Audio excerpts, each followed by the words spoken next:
Legend of the SEREPOK River, the Covenant of Fire and Water. Genre: epic, fantasy, historical fiction. Setting: the majestic highlands of Vietnam's Central Highlands in ancient times, where vast wildernesses cradle towering mountains, roaring rivers, and endless emerald forests teeming with mystery.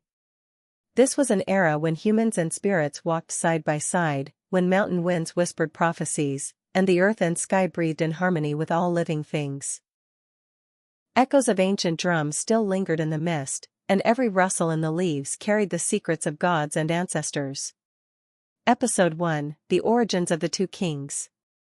Back in those ancient days, when Zhang, the supreme god of the heavens and the earth, still roamed the land like a colossal wanderer with footsteps that shaped valleys and breath that stirred storms, the great wilderness of the Central Highlands knew no borders or divisions. It was one unbroken expanse, a tapestry of life where colossal trees reached for the stars, wild beasts roamed free under the canopy, and people lived in perfect tune with nature's rhythm. Villages dotted the landscape like jewels, built from bamboo and thatch, where families gathered around flickering fires to share tales of the old world. But Zhang, in his infinite wisdom, saw the fragility of this paradise. He understood that for life to flourish eternally, there had to be balance among the primal forces: fire to ignite passion and forge strength, water to quench thirst and nurture growth. Without this harmony, chaos would descend, the land could blister under relentless suns or vanish beneath unending floods, wiping away the songs of birds and the laughter of children. So, with a heavy heart and a grand vision, Zhang chose to bestow divine power upon the two mightiest chieftains, the finest sons of the wilderness, elevating them to kings who would safeguard this sacred equilibrium for generations to come. To the east, where the sun rose each morning like a blazing orb climbing through misty peaks, painting the sky in hues of crimson and gold, lay the kingdom of fire, a realm of raw power, radiant light, and unquenchable spirit. The chieftain chosen by Zhang was Pateoapui, a towering man with sun-bronzed skin etched like ancient bark from years under the harsh glare, and long, jet-black hair flowing like a cascade of flames whipped by the wind. Born into a nomadic tribe of fierce hunters and master blacksmiths, where children learned from their first steps to track elephants through thorny thickets and wrestle with the shadows of mythical beasts in the deep woods, Pateoapui embodied unyielding strength and fiery resolve. His people dwelled in sturdy bamboo villages perched on rocky hillsides, where the constant clang of hammers on glowing forges echoed like war drums through the day and night.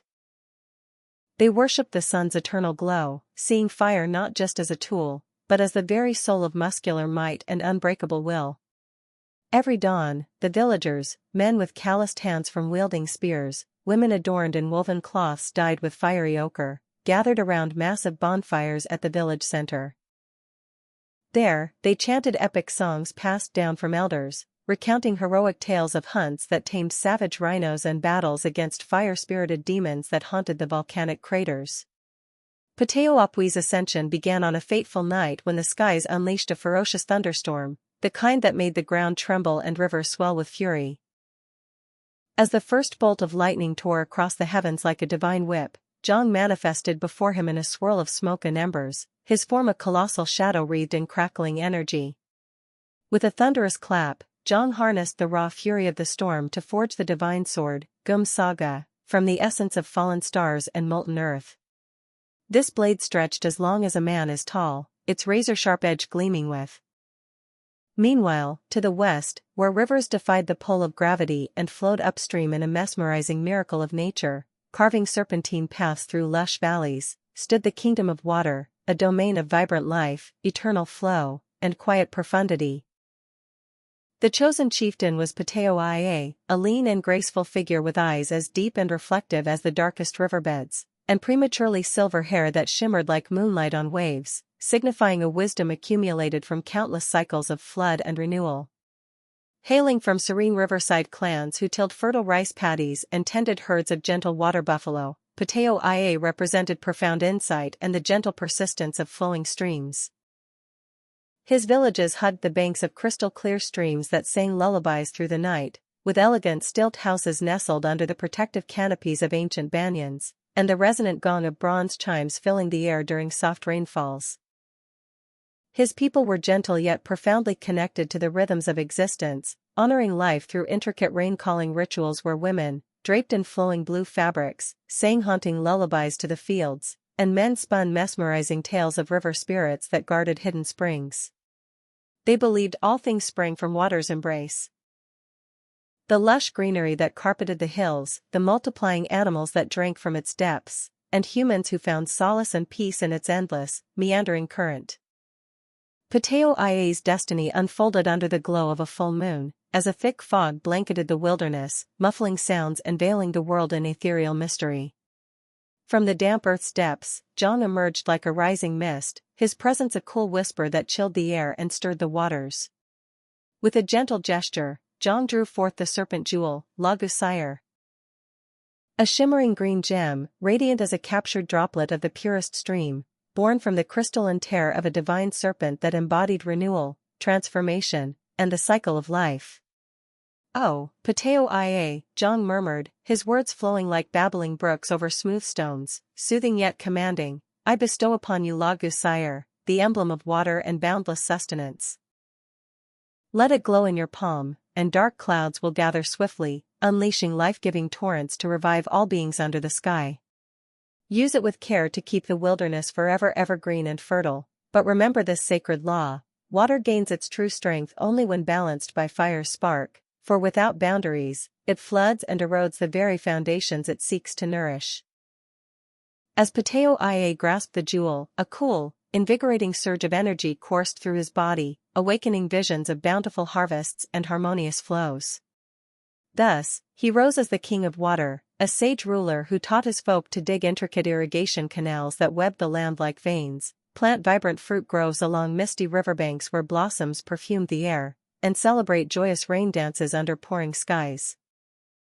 In these rituals, performers twirled with graceful abandon, their movements mimicking the river's curves, seeking fertility from the heavens and unity with the spirits that dwelled in every droplet. Though separated by rugged, mist-shrouded mountains and dense jungles alive with the calls of exotic birds and the prowls of elusive tigers, the two kingdoms began their existence in peaceful isolation, their peoples occasionally glimpsing one another during rare trades at neutral clearings. Yet Jong, ever vigilant, knew that true eternal balance demanded more than mere distance, it required a holy pact etched into the soul of the land itself. So, on a grand festival day, when the sun and moon shared the vast sky in a rare celestial dance, casting a twilight glow over the highlands, Jong summoned the two kings to a hidden valley deep in the wilderness. This sacred spot, bisected by a modest stream that bubbled with pure, untamed energy, a waterway that would one day swell into the mighty SEREPOK River, pulsed with ancient magic. Beneath the sprawling branches of a colossal ancient tree, its roots delving into the earth like the fingers of forgotten gods, and witnessed by a silent assembly of beasts, deer with knowing eyes, eagles perched on high, and ethereal forest spirits that shimmered in the dappled light, the kings knelt before Jong in humble reverence. Pateo Apui, his sword at his side, drew Gum Saga slowly, allowing gentle flames to leap forth and warm the cool valley air, casting flickering shadows that danced like living stories on the ground. Pateo Ia, holding his jewel close, summoned a soft, refreshing shower from the heavens, droplets that sparkled like diamonds as they nourished the thirsty soil. Jong, towering above them in a form that blended storm and serenity, declared with a voice that resonated through every leaf and stone, "Fire warms the earth, kindling growth from ashes, water quenches the trees, fostering life from depths.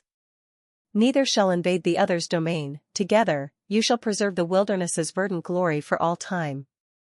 Break this covenant, and catastrophe will engulf the highlands, flames unchecked or floods unbound, unraveling the threads of existence." The kings, their hearts pounding with the weight of destiny, swore solemn oaths upon their divine treasures, their words binding like vines. With Jong's guidance, they inscribed the covenant onto a massive sacred stone slab at the valley's heart, its surface glowing with runes that pulsed faintly in the twilight. From that pivotal day onward, the kingdom of fire and the kingdom of water thrived in harmonious peace, forging alliances through hidden paths that wound through the wilds. Traders from the east brought pungent spices harvested from sun-kissed hills and finely wrought weapons tempered in volcanic forges, while those from the west offered sacks of golden rice from flooded paddies and baskets of juicy fruits plucked from rain-drenched orchards. The central highlands prospered beyond measure, bountiful harvests that filled granaries to overflowing, teeming wildlife that roamed without fear, and joyful people who lived under the watchful, benevolent eyes of their kings, their lives a symphony of balance. But deep within the shadows of this serenity, the covenant hung by a thread as fragile as spider silk woven in the dawn mist. Whispers from the forest depths began to stir, eerie voices carried on the wind, speaking of envy and hidden desires. Strange dreams plagued the kings. Ptahhotep envisioned rivers swallowing his flames, while Ptah saw droughts cracking his streams. Omens appeared, a wilting flower in the fire kingdom, a flickering ember in the water realm, hinting at brewing conflicts yet unseen. This origin tale ends in a veil of tranquility, yet the seeds of destiny have been sown, waiting for the first crack to unleash the storm.